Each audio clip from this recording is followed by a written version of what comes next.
Ramiro, ¿Qué tal, esto esta Gustavo? noche ya no es yoga, filosofía, un café, sino yoga, filosofía y chocolate, porque nos hemos Exactamente, dicho deliciosos chocolates. exacto. Ramiro, qué alegría estar aquí contigo de nuevo. Igualmente, gracias. Eh, Ramiro, un tema que a mí me toca mucho es esta falsa espiritualidad que hay en el mundo. Yo te digo lo que yo digo cuando comento sobre esto.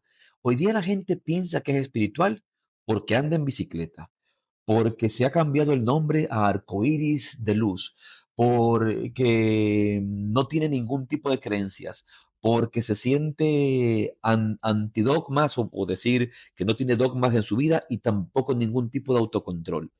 Y eso podrá ser un poco tu estilo de vida, pero para que haya auténtica espiritualidad, esa es mi visión, Ramiro, debe haber una práctica espiritual, una Totalmente, praxis. total. ¿Cómo definirías tú esta auténtica espiritualidad frente a esta falsa espiritualidad que hay en el Yo mundo? entiendo la espiritualidad como adogmática, libre de cualquier credo, en concreto de cualquier culto o creencia, y como una especie de impulso de motivación hacia el mejoramiento, hacia evolucionar, hacia humanizarnos y a conseguir al final una mente clara y un corazón compasivo o tierno. En este sentido, uno puede servirse de diversas tradiciones, aunque luego te inclines más por una que por otra, y al final, como sabes, el maestro es interior. Por el gurú llegamos al sadgurú. La senda sin senda al final es la senda verdadera, pero al principio sí. Disciplina, práctica, esfuerzo personal y algo esencial, recta motivación y pura intención. Y sin todo eso, uno puede decir que es muy espiritual, que forma mucho parte de la contracultura, del antisistema, pero no avanzar absolutamente nada. Yo siento que hoy día esta falsa espiritualidad o esta pseudo espiritualidad que vivimos se está juntando mucho con tendencias incluso políticas, Eso es lo con peor que tendencias puede pasar. ideológicas, Sí. donde si no estás de acuerdo con los planteamientos de tal o cual colectivo, entonces no eres espiritual, volviéndose en este caso estas espiritualidades una vez más en dogmas. Claro, es que al final de lo que decimos que no es dogma lo convertimos en dogma.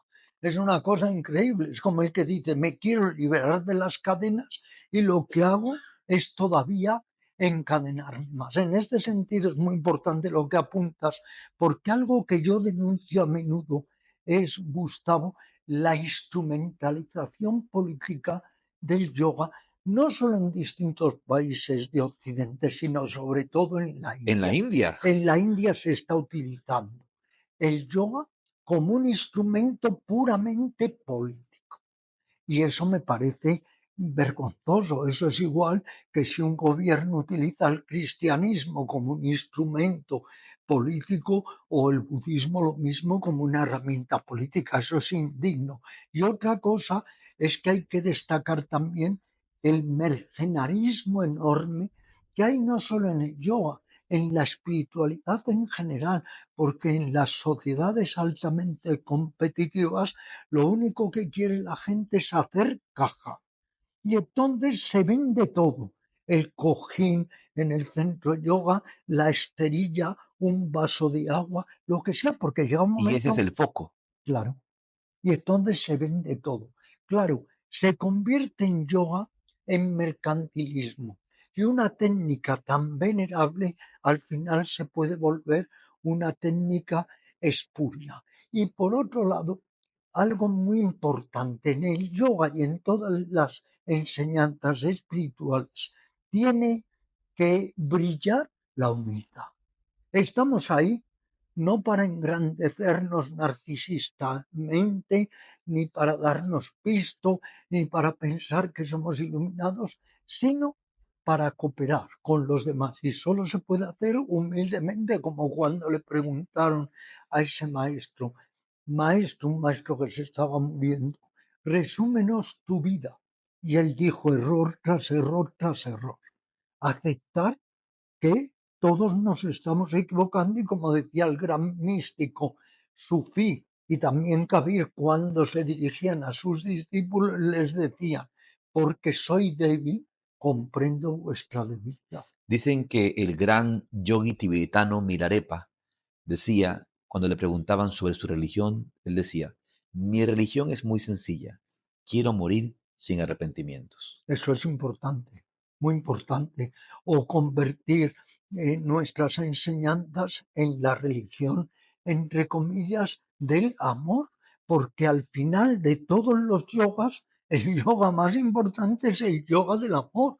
Por mucho que uno brille con la mente, si no brillas con el corazón, no estás siguiendo una ruta espiritual adecuada. Me encanta esta definición que tú haces de amor, que la he escuchado otras veces, cuando juegas con la palabra y dices amor, no muerte. Exacto. Amor sin muerte y el amor consciente, poner los medios para que la criatura amada sea libre, sea dichosa, sea independiente, aun a riesgo de perderla. Por eso mi libro, El arte de la pareja, como sabes, el subtítulo es Saber asir, saber soltar.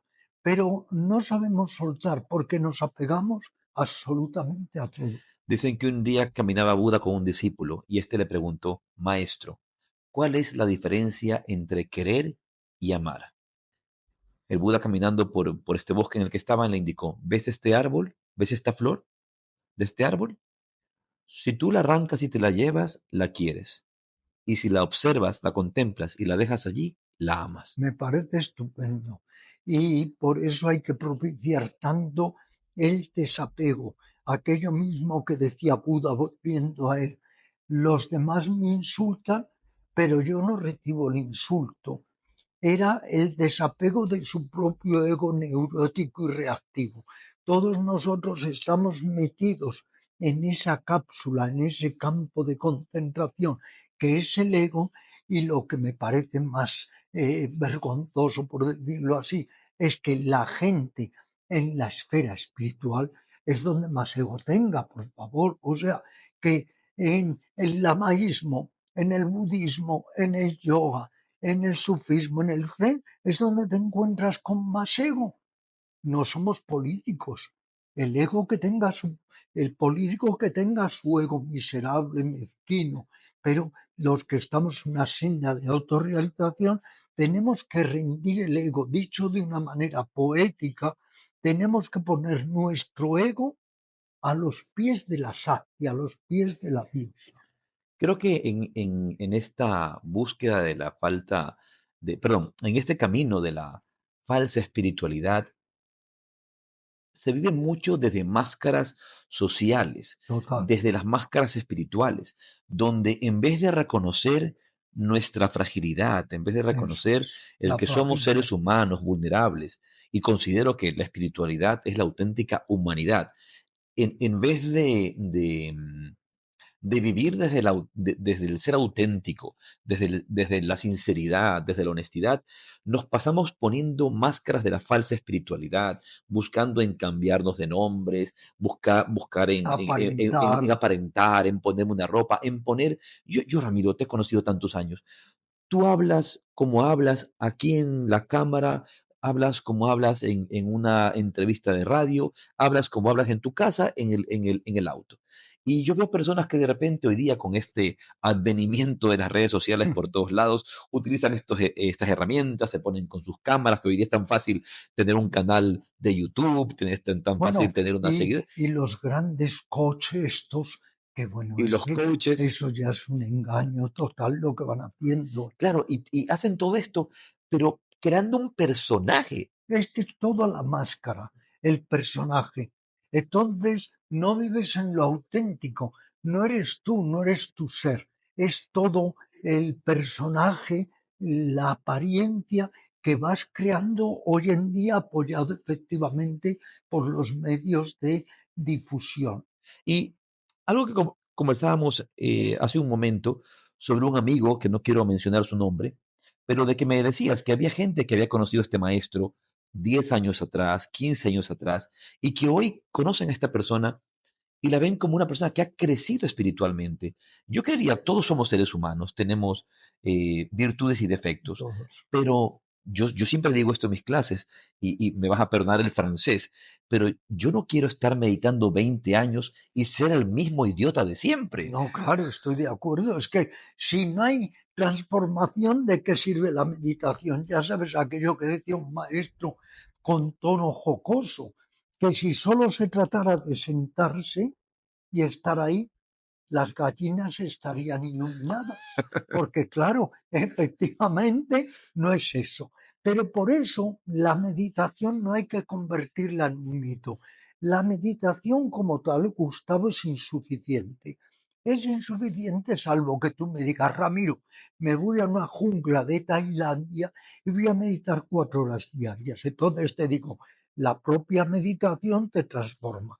Pero con 10 minutos de meditación, hay quien está diciendo, pero en las redes ahora que es abominable el engañar así a la gente, que con meditar 10 minutos ya está, o Transformas el cuarto de cerebro. hora. Sí, venga, hombre, es que esto es el colmo, cuando en realidad la meditación tiene que apoyarse siempre en la virtud o ética genuina, en el yoga, llama y niyama, una serie de regulaciones.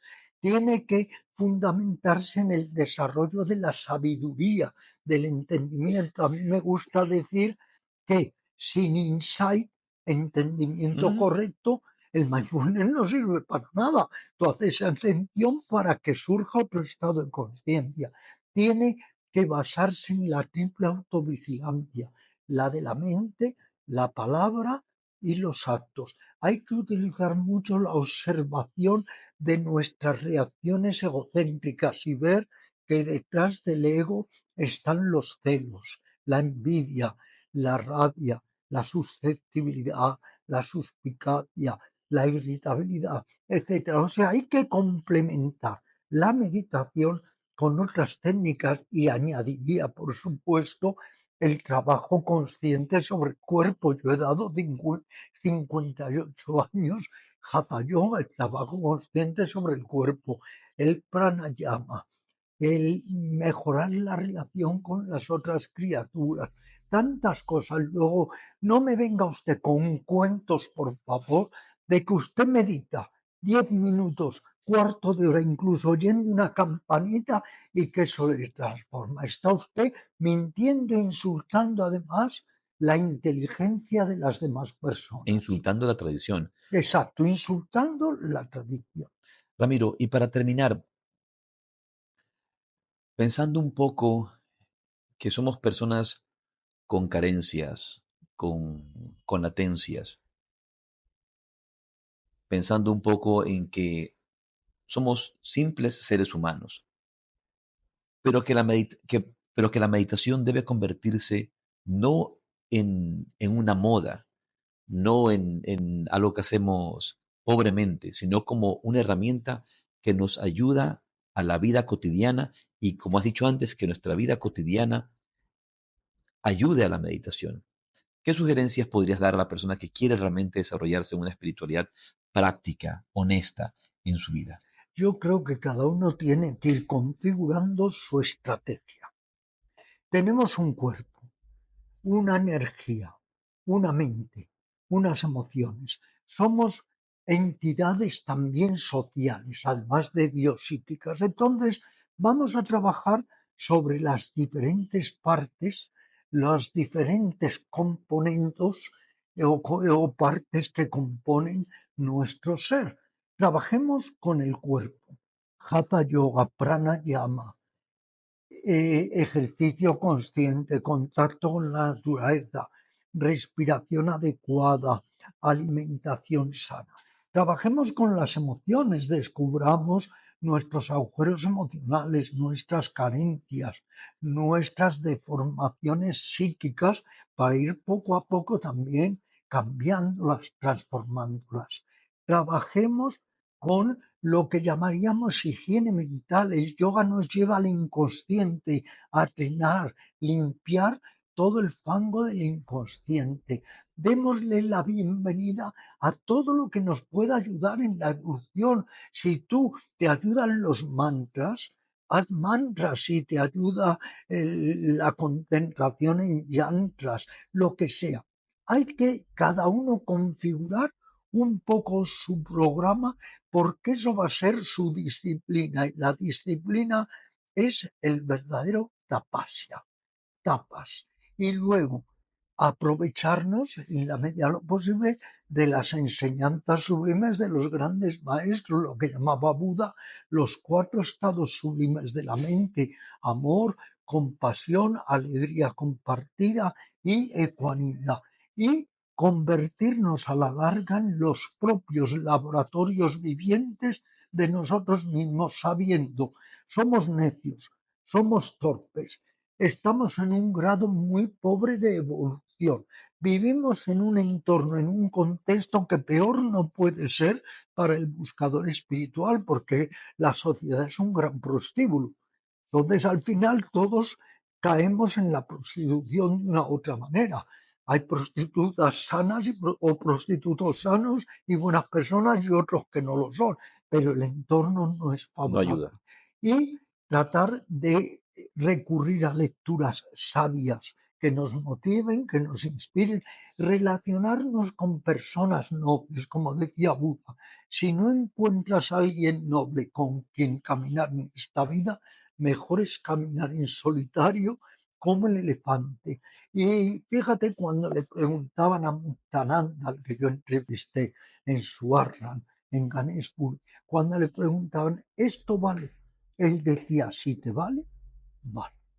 Todo lo que sea honesto y nos sirva para ser mejores, subrayo, ser mejores, tenemos que intentar darle la bienvenida porque la larga marcha de la autorrealización es muy difícil. Muchos se dicen despiertos, muchos se dicen iluminados, muchos se dicen jivamuktas, pero en realidad la mayoría de nosotros estamos hablando del caviar sin haber probado nunca el caviar. Fíjate qué paradoja. Así es, Ramiro. Muchísimas gracias. Gracias. Un abrazo. Gracias.